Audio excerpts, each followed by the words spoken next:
बहुत समय पहले की बात है। पहाड़ों से घिरे एक छोटे से गांव में एक किसान का बेटा राहुल रहता था।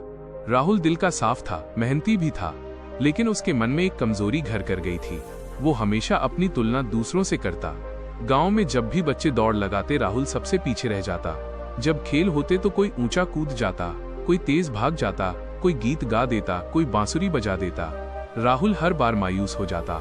वो सोचता, क्यों मैं किसी भी काम में अच्छा नहीं हूँ, क्यों सब मुझसे बेहतर हैं। धीरे धीरे ये आदत उसके भीतर हीन भावना में बदलने लगी। जब भी कोई दोस्त अपनी तारीफ करता, राहुल के चेहरे पर मुस्कान तो होती, लेकिन भीतर ही भीतर वो टूट जाता। उसका आत्मविश्वास कम होता जा रहा था। एक दिन बहुत उदास होकर राहुल जंगल की तरफ निकल गया।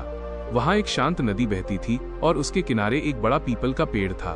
उसी पेड़ की छांव में एक बुजुर्ग साधु ध्यान कर रहे थे। राहुल पास जाकर बैठ गया और रोने लगा। साधु ने आंखें खोली और बोले, बेटा क्यों रो रहे हो, क्या परेशानी है? राहुल ने सिर झुकाकर कहा, बाबा मुझे समझ नहीं आता कि मैं इतना साधारण क्यों हूँ। गांव के बाकी बच्चे मुझसे अच्छे हैं, कोई तेज दौड़ता है, कोई अच्छा गाता है, कोई ताकतवर है। मैं किसी काम का नहीं हूँ। मुझे लगता है मैं कभी कुछ नहीं कर पाऊंगा। साधु उसकी बातें सुनकर मुस्कुराए और बोले, बेटा क्या तुम मेरे लिए एक छोटा सा काम करोगे? राहुल ने आंसू पोंछकर सिर हिला दिया। साधु ने अपनी थैली से 2 बीज निकाले। एक बीज पीपल का था और दूसरा सूरजमुखी का। उन्होंने कहा, दोनों बीज खेत में बो दो और रोज पानी देना, बस यही काम करना। राहुल ने बिना सवाल किए वैसा ही किया। कुछ ही दिनों में सूरजमुखी का पौधा मिट्टी से बाहर आया। उसकी हरी हरी पत्तियां और पीली पंखुड़ियां देखकर गांव वाले हैरान रह गए। लोग उसकी तारीफ करने लगे। बच्चे कहते, वाह कितना सुंदर फूल है।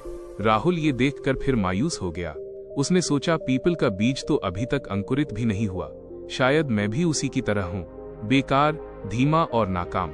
समय बीतता गया। सूरजमुखी तेजी से बड़ा हुआ, उसकी ऊंचाई बढ़ती गई और खेत में दूर से चमकने लगा। गांव वाले अक्सर वहीं आकर फोटो खिंचवाने लगे। राहुल के मन में बार बार वही ख्याल आता, काश मैं सूरजमुखी जैसा होता, सबकी नजर मुझ पर भी पड़ती। लेकिन कुछ ही महीनों बाद सूरजमुखी का रंग फीका पड़ने लगा। उसकी पत्तियां मुरझा गईं और तना झुक गया। जल्द ही वो खेत से गायब हो गया। इसी बीच उसी जगह से पीपल का छोटा सा पौधा धीरे धीरे मिट्टी से झांकने लगा।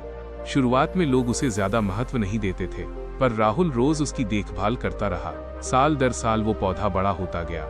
समय बीता और अब वही पौधा एक मजबूत पेड़ में बदल चुका था।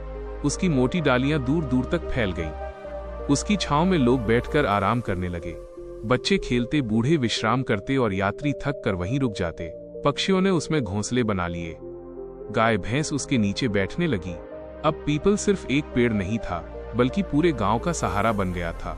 एक दिन साधु फिर राहुल के पास आए और बोले, बेटा देखा, सूरजमुखी जल्दी खिला और जल्दी ही मुरझा गया, लेकिन पीपल देर से बड़ा हुआ और आज सबको सहारा दे रहा है। हर बीज की अपनी गति होती है, अपनी ताकत होती है। अगर पीपल सूरजमुखी से तुलना करता तो शायद कभी बढ़ ही नहीं पाता। राहुल की आंखों में चमक आ गई। उसके दिल से जैसे कोई बोझ उतर गया। उसे समझ आ गया कि अपनी तुलना दूसरों से करना बेवकूफी है। हर इंसान का अपना समय, अपना हुनर और अपनी जगह होती है।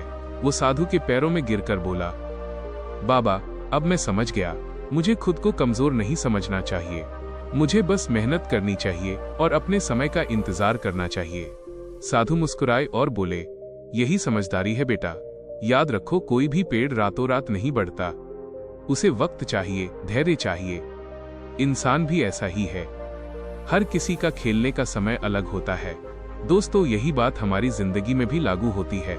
हम अक्सर सोचते हैं कि लोग हमसे आगे निकल गए हैं। कोई स्कूल में अच्छा है, कोई नौकरी में तेजी से बढ़ रहा है, कोई जल्दी अमीर बन गया है। हमें लगता है हम पीछे रह गए, लेकिन सच ये है कि हर किसी की जिंदगी का अपना समय होता है। किसी का सूरजमुखी जैसा जल्दी खिलना और जल्दी खत्म हो जाना, किसी का पीपल जैसा धीरे धीरे बढ़ना, लेकिन हमेशा टिके रहना और सबको सहारा देना। इसीलिए खुद की तुलना किसी से मत करो। आपका वक्त भी आएगा, और जब आएगा तो लोग सिर्फ ये आपको देखेंगे, आपकी छांव में बैठेंगे और आपकी कीमत समझेंगे।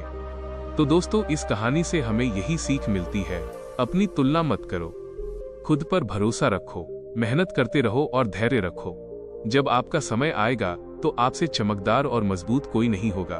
अगर यह कहानी आपको अच्छी लगी हो तो इसे अपने दोस्तों तक जरूर पहुंचाएं और बताइए आपको क्या लगता है।